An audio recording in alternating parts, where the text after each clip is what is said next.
My name is Ashton Lee. I'm a senior in high school.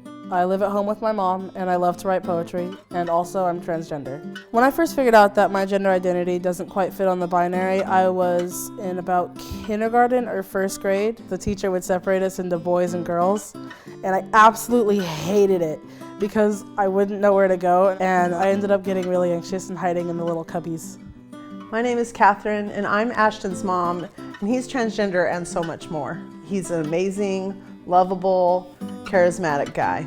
I honestly didn't know what it was to be transgender. I was just stumbling around Google trying to find some sort of answer for all the questions and all the insecurities and all the fears that I had inside of me. I sat on that for like 3 years before I came out to my parents, and when I did, it was the most relieving thing I've ever done in my entire life. Well, I grew up in a situation that was a little difficult. When I got married and started having kids, we wanted to have our kids live a life that was much more nurturing and safe. Ashton came out as transgender, and my life really changed in a lot of ways. I thought I was just going to be a regular old parent, and I ended up having to be kind of like a super parent. We've really had to talk about him and his journey and how it affects our family, and it made a big difference in, I think, our relationship as a family, and that was a real positive thing for us. Some of the challenges that we face since Ashton came out as he's transgender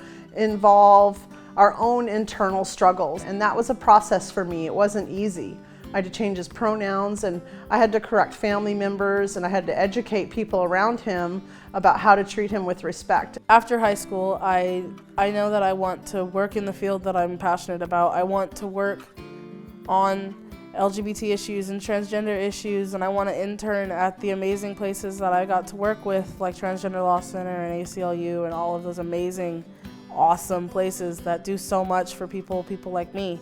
My hopes and dreams for the world in the future regarding transgender youth, and Ashton in particular, is that he'll be able to live a life to his fullest.